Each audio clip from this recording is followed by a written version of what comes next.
Hey you guys, welcome to Apple Week Day 3, and to the last day, and to the most exciting day. Only one new product today, but that new product is legendary, and that is the all-new MacBook Neo.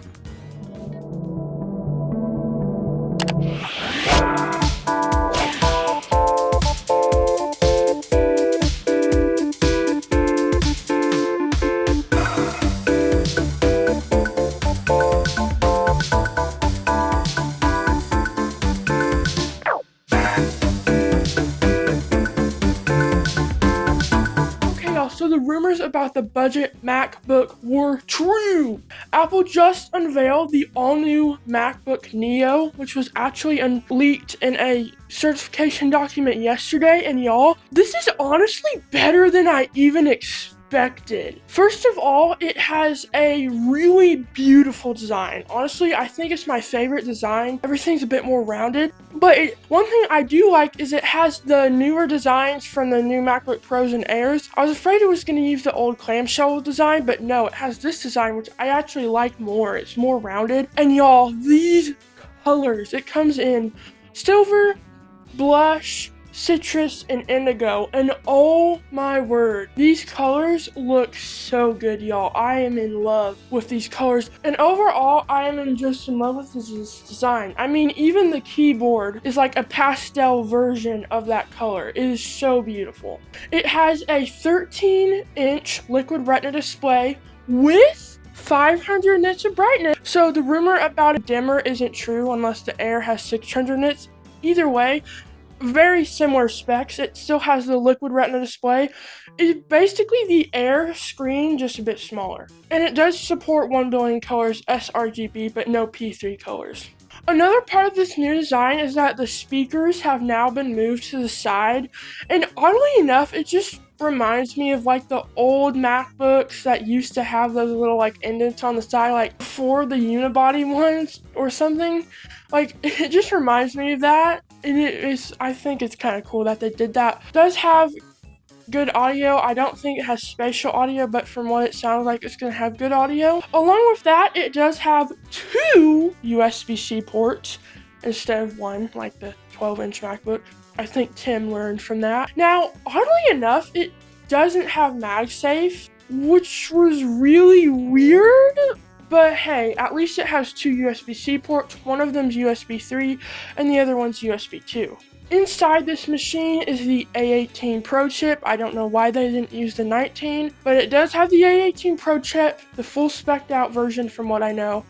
And it also has 8 gigs of RAM, which was kind of disappointing. I was at least hoping for 12, but honestly, I think it will be fine for this machine. I mean, just like a year ago, the MacBook Air had 8 gigs of RAM, and I think for this machine, it will be good. Now, thankfully, it does support 1 external monitor with the lid open, which I was very happy about, mainly because I'm trying to talk one of my friends who is an Android user into getting this, and that's something he would use, so yeah. And not only does it support an external display, it supports it at 4K 60, which I was really surprised because, I mean, it's using an iPhone chip. Honestly, I think the iPhone chips have been kind of held back by, well, the iPhone for the longest time now.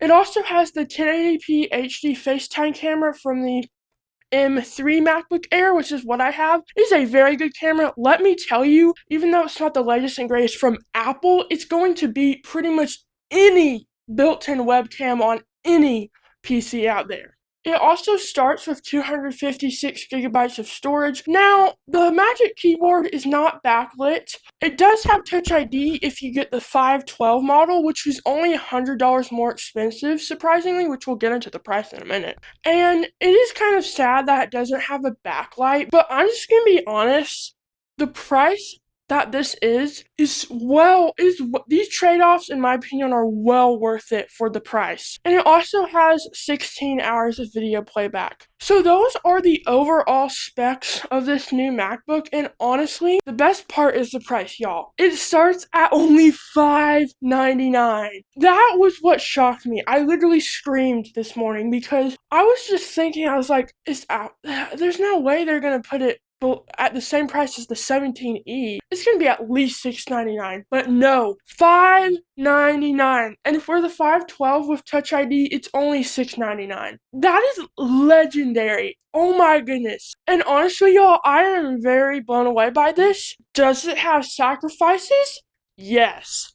No backlit keyboard, doesn't have the fastest chip out there, display slightly smaller, whatever. But honestly, I think these sacrifices are well worth it for the price, and I think all the sacrifices here are things that won't really harm it. Now, maybe if you're using your MacBook in a pitch black room, then okay. But overall, I think these sacrifices are well worth it. Honestly, for me, the only sacrifice here that would be annoying would be the backlit keyboard, but I could honestly live. And honestly, y'all, back before I had my MacBook and I was using my iPad and phone for YouTube, I wish this came out so bad because this is cheaper than a normal iPhone. This is cheaper. This is like the same price as this. And it would have been so good if I could have got this. This would have boosted my editing so much. To have macOS, to have a MacBook, but for that cheap. Honestly, I mean, now that I have a MacBook Air, I'm not going to get this because I don't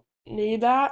And, but this is going to be so good for Apple and the Mac because the Mac has already been such an amazing computer since M1 and since the Apple Silicon, which made Mac again. And now that they have this new entry point, this is just going to hook so much more people on the Mac. It's going to make the Mac so much more accessible because that's the thing, y'all.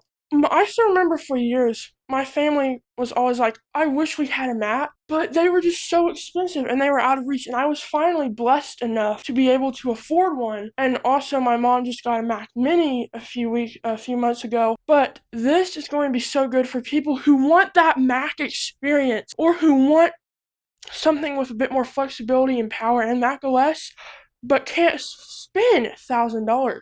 Honestly, I was surprised it started at $256. I thought it was going to be $128. And just the design and everything. I'm going to be honest, I think this is a Chromebook killer. This is legendary. And that's it. So anyways, y'all, thanks for watching my Apple Week coverage. I am just going to let you know there's not going to be a normal video this weekend. Sadly, just because I've been so busy with this. There will be a podcast, though. It will be on Friday instead of Saturday because I have something on Saturday, so I'm going to have to film it tomorrow on Thursday. Don't worry, coming up next is some more Nintendo content. So anyways, y'all, please make sure to like and subscribe, and I'll see y'all in the next one.